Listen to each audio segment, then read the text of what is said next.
Hey coucou, hey coucou, j'espère que tu vas bien ce soir. Ce soir on se retrouve pour une petite vidéo un petit peu spéciale puisque je vais te raconter l'histoire de Zyra. Zyra, c'est un personnage du célèbre jeu League of Legends de Riot Games, donc c'est un jeu sur PC. Zyra, c'est le personnage que je joue le plus sur League of Legends, c'est-à-dire que je suis OTP 600 000 masteries. Donc avant j'étais main Morgana, maintenant je fais que jouer Zyra. Donc je suis OTP Zyra depuis l'ancien rework de Morgana. J'ai abandonné Morgana quand j'ai vu son rework et je me suis mise à fond sur Zyra. Zyra est une héroïne, ou plutôt une légende, de l'histoire de League of Legends. Bon, pour cette petite vidéo, j'ai essayé de faire des petits clins d'œil à Zyra. Zyra qui est une plante en fait, qui est moitié humaine, moitié plante. Mais je vais t'apprendre beaucoup de choses sur elle. Bon, rien de fou, on est loin d'être sur un cosplay. Parce que très compliqué de faire un cosplay de Zyra. Il y en a qui y arrivent, bravo. Je vais rester en voix basse pour que tu puisses bien entendre et bien comprendre l'histoire. J'avais peur quand je chuchotais et c'est un mot qui t'échappe et je voudrais pas. Je veux vraiment te raconter une histoire qui te permettra de t'endormir ce soir et te relaxer. Tout au long de cette vidéo, je vais t'afficher des petites images pour que tu puisses suivre et un peu comprendre ce dont je vais te parler. Zyra, donc comme je t'ai dit, c'est une mi-femme, mi-plante. Précisément des ronces. Donc c'est des fleurs avec des ronces. Et du coup, les pouvoirs de Zyra dans le jeu, c'est de planter des graines qui vont germer. Les plantes qui vont germer sont des fleurs qui vont attaquer avec des épines les adversaires. Et en plus de ça, Zyra, elle peut envoyer des ronces pour entourer les ennemis, donc les stuns, les routes, entre guillemets. Voilà, elle fait des dégâts avec ses ronces qu'elle peut envoyer et qui traversent la terre. Elle contrôle les plantes, la terre, on va dire. Ok. Donc pour te remettre un peu dans le contexte, Zyra, donc à la base c'est une fleur qui essaye de survivre parmi les humains, qui sont les légendes et les humains. Et sa seule volonté, c'est de s'épandre, de s'étendre, de trouver des zones fertiles, de s'abreuver de tout ce qu'elle peut. Du coup, dans l'histoire qui va suivre, c'est comme ça que sera Zyra. Zyra a une très longue mémoire, aussi ancienne que les racines de la terre.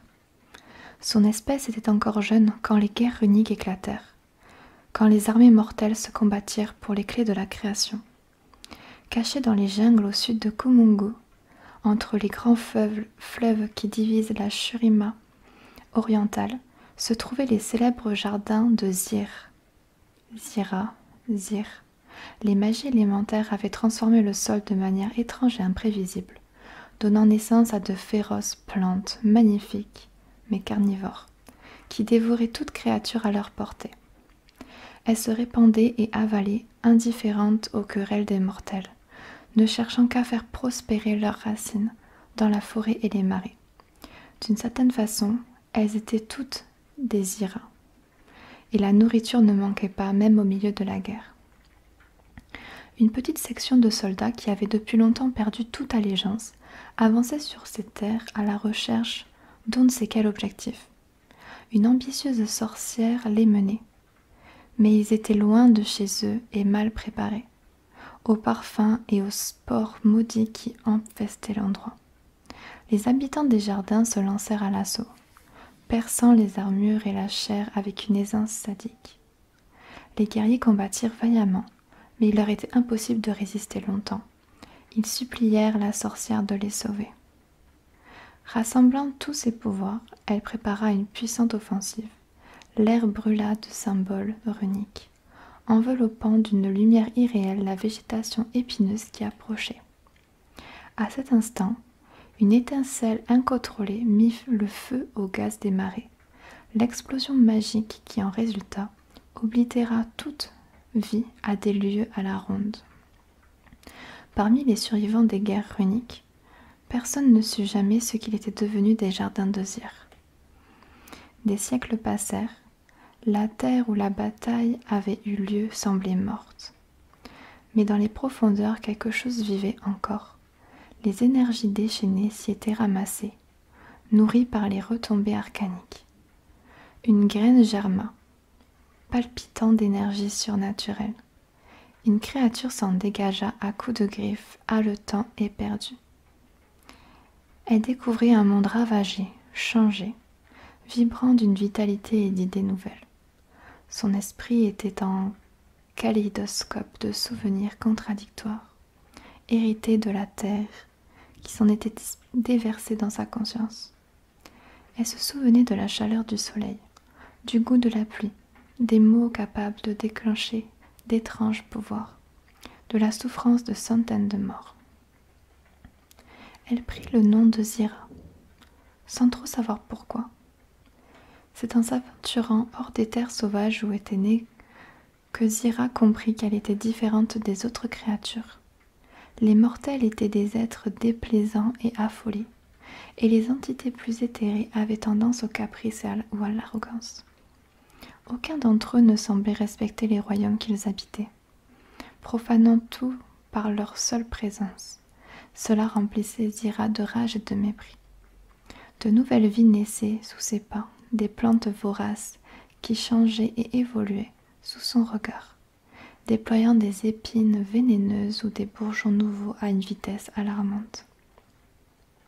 Sans racines, libres d'errer, Zira et sa progéniture mortelle se nourrirent, grandirent ensemble, étranglèrent les autres formes de vie.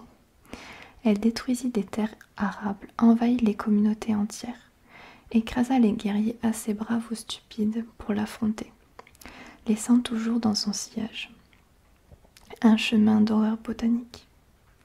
Quand les fleuves de Shurima recommencèrent à couler, on repéra sur leur berge une flore étrange qui se multipliait vers l'ouest à chaque nouvelle saison. Qu'on cherche à l'arracher ou à la brûler, cette végétation ne semble pas vouloir cesser de s'étendre. Du coup, si tu as compris cette première partie, Zira est devenue moitié humaine, moitié plante, parce qu'une sorcière est venue pour détruire tout son peuple, le peuple désir. Et en faisant ça, la sorcière s'est elle-même condamnée. Ce qui fait qu'elle s'est retrouvée avec la plante et elles ont formé un unique corps. La plante s'est emparée du corps de la mortelle pour devenir une plante mi-humaine et mi-plante. Du coup, maintenant, je vais te raconter la suite de son histoire, qui est un passage donc, de l'histoire de Zira, qui est très intéressante et beaucoup plus détaillée. C'est parti. L'humidité et l'odeur écœurante du marché de Tonica poussaient généralement les acheteurs à faire leur choix sans traîner. Mais Attihi était captivée. C'est une fille. Attihi est une fille. Ses yeux s'étaient posés sur un étrange bouton de fleurs enveloppé de feuilles. Elle n'avait jamais vu un tel spécimen. « Je ne vous la conseille pas, » dit le vieux fleuriste. « C'est une zikide nocturne, particulièrement rare. Elle a été cueillie dans les jungles du sud, où les rayons du soleil n'atteignent jamais la terre. Seuls les alchimistes et les apothicaires en ont vraiment besoin. » Le marchand indiqua un bouquet de roses saphirs. Ces fleurs, en revanche, viennent de Ionia. C'est une région de League of Legends. Je les ai adaptées moi-même à notre solide terreau de Kumangra. Mais peut-être préférez-vous des perles lunaires ? Attihi écoutait à peine. Les roses de saphir et les perles lunaires avaient certes des couleurs éblouissantes, mais cette zikide lui rappelait l'exotisme des lys de kraken que l'on trouvait au delta de la Serpentine, ou encore celui des maxatulipes de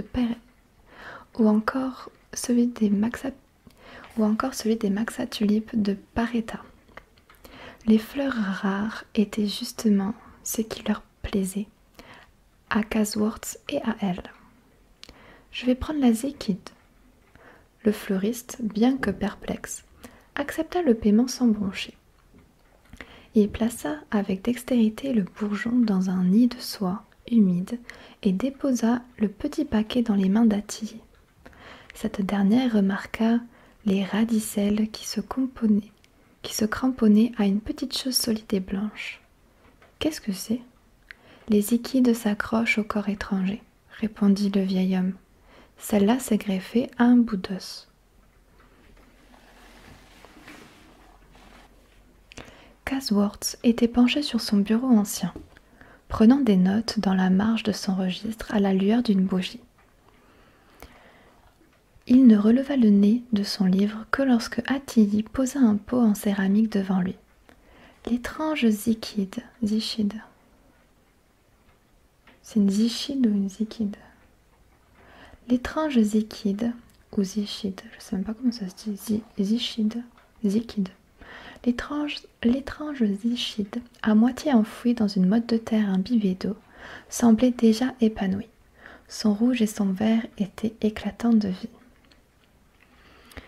Un bourgeon pour un homme d'affaires en pleine éclosion. Elle planta un baiser sur la joue de Casworth, satisfaite de son trait d'esprit. Il lui sourit un retour et examina le spécimen. « Quand tu m'as dit que tu voulais des fleurs pour égayer la maison, je pensais que tu rapporterais quelque chose de plus pittoresque. » Casworth tâta la plante du bout de sa plume. « Quelle est cette curieuse petite chose, chère épouse ?» Un cadeau extravagant pour fêter l'ouverture du tout nouveau commerce de Kumangara, la boutique exotique de Casworth. Casworth attira sa femme sur ses genoux. Dans ces conditions, je crois qu'on a effectivement le droit de se faire un petit plaisir. Il l'embrassa tendrement. Une pétale se déplia dans la pièce assombrie. « Ça commence, dit Athalie. Tu vas travailler toute la nuit ? » Probablement. Il me reste des factures à voir. Nos partenaires ont encore des doutes quant aux voies maritimes. Attia bâilla. Désolée de t'ennuyer avec ça, ma chérie. Va donc te coucher. Je te réveillerai quand elle commencera à éclore. Merci, cher époux. Attie se réveilla en sentant un mouvement sur sa cheville. Quand on vivait aussi près de la jungle, ces satanées fourmis, coursières, étaient partout. Elle secoua sa jambe. Les paupières encore lourdes, elle se tourna vers la place vide à ses côtés. Casworth n'était pas venu se coucher. Ce fichu insecte n'avait peur de rien et remontait maintenant son tibia. Elle rejeta ses draps sur le côté et ne trouva aucun insecte. À la place, des vrilles s'étaient glissées entre ses orteils avant de s'enrouler autour de sa jambe. La panique qui s'empara d'elle finit de la réveiller. Elle secoua à nouveau sa jambe, sans parvenir à se libérer de ses tiges vertes et rouges. Elles resserrèrent même leur étreinte jusqu'à planter leur aiguillon dans sa chair. Athénie passa ses doigts sous les vrilles et les décrocha d'un coup sec. Du sang coula de ses mains. Les lianes serpentines étaient entrées dans la chambre en passant sous la porte. Elle avait ensuite fait germer des radicelles pour escalader le lit. Attie se demanda immédiatement ce qui était arrivé à Casworth. Armée d'une lanterne à la flamme vacillante et une paire de ciseaux, elle suivit les vrilles à travers les couloirs de leur vaste demeure. Les tiges étaient de plus en plus larges à mesure qu'elle approchait de la source, le bureau de Casworth. Attie dut s'y reprendre à plusieurs fois pour réussir à ouvrir la porte. Elle ne savait pas à quoi s'attendre, mais certainement pas à ça. Du sol au plafond, la pièce était couverte d'une épaisse végétation. La flamme tremblotante de la lanterne révéla une explosion de couleurs effarantes.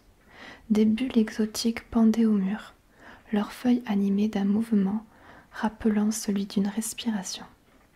Dans les recoins enténébrés, des fleurs agitaient leurs pétales multicolores, comme pour se moquer de la flamme d'Attie. Et tout cela avait jailli de l'énorme bouton de fleurs qui était posé sur le canapé, dans sa céramique, près de la cheminée, où Attie aimait lire pendant que Casworth travaillait. Des fragments de céramique et de terre constellaient le tissu. La zichide était devenue trop imposante pour son pot. Toutes sortes de protubérances se répandaient de ses pétales trépidants. Dans l'esprit d'Attilie, une voix lui hurlait de fuir, de mettre feu à la maison et à ce monstrueux bouquet. Mais pas sans Casworth. Des vrilles s'étaient enroulées autour de ses pieds de la chaise, des pieds du bureau, des pieds de son mari. Casworth était toujours assis sur sa chaise, mais un concombre de feuilles l'enveloppait intégralement. Attilie se rapprocha de lui, ses pieds nus glissant sur la végétation qui avait envahi la pièce. Elle s'attaqua frénétiquement aux vrilles, mais à chaque coup de ciseau, les plantes resserraient leur étreinte et de nouveaux aiguillons transperçaient sa peau et celle de son mari. Une goutte de sang se forma au bout de ses doigts. Là où elle tomba, des fleurs de zichide jaillirent pour s'en abreuver. Attilie libéra l'une des mains de Casworth. Elle était pâle et glacée. Une odeur de cadavre en putréfaction se répandit dans l'air. Les larmes aux yeux, Attilie tourna sa tête vers ce qui avait été son canapé. La zichide était en train d'éclore. La puanteur était de plus en plus insupportable. Attilie eut un haut-le-cœur. La gigantesque fleur s'ouvrait, révélant des pétales d'un rouge vif et d'un vert profond, couronnés de pointes noires. À la place du pistil, une femme. Ses cheveux étaient rouge sang. Sa chair avait la texture des feuilles. Des vrilles et des pétales sublimaient sa beauté mortelle. Ses yeux s'ouvrirent. Ils évoquèrent à Attilie les iris étroits d'une panthère qui n'a d'yeux que pour sa proie. La femme qui venait de naître de la fleur se redressa. Attilie s'agrippa à ses ciseaux comme à une dague. « Tu comptes déjà m'élaguer ?» demanda la chose d'une voix grave qui pétrifia Attilie. « Qu'es-tu » ? La floraison que tu avais si hâte d'admirer. L'odeur de cadavre disparut. Des parfums capiteux arrivèrent jusqu'aux narines d'Attilie. La douceur des fleurs d'oranger, l'arôme des roses saphirs, la senteur fruitée des lys de kraken, l'essence des perles lunaires, une touche délicate de glycine. Elle perçut les fragrances de fleurs secrètes dont étrangement elle connaissait les noms, des bouquets d'une couleur qu'Attilie n'avait jamais vue. Un nom se forma dans son esprit. Zira. Zira. Merci pour ce splendide jardin, dit Zira en hochant la tête vers Casworth. Vous êtes bien occupé de moi, mais il nous faut plus pour pourvoir à notre subsistance. La terre doit être plus fertile. Attilie eut des visions d'un monde recouvert de fleurs aussi colorées que mortelles. Une nuée magnifique, palpitante, qui étranglerait les villes. Il n'y aurait ni tombe, ni guerre, ni argent. Attilie en avait le souffle coupé. Elle ne sentit pas les vrilles la plaquer au sol. Les aiguillons s'enfoncent dans sa chair et fait couler son sang. Entre dans le jardin en perpétuelle expansion, murmura Zira entre les tiges et les pétales. La mort est en train d'éclore. Et tu veux voir ses couleurs, n'est-ce pas ? Attilie ne répondit pas, car elle était parmi les fleurs. Et voilà, c'était l'histoire de Zira. J'aime beaucoup, c'est une légende qui est solitaire, qui est la dernière de son espèce, et qui du coup en veut à tout le monde, donc elle est indépendante, solitaire, et j'aime beaucoup. Et elle est très féroce. Sur ce, je te souhaite une bonne nuit. Fais de beaux rêves et nous on se retrouve demain. Bye bye.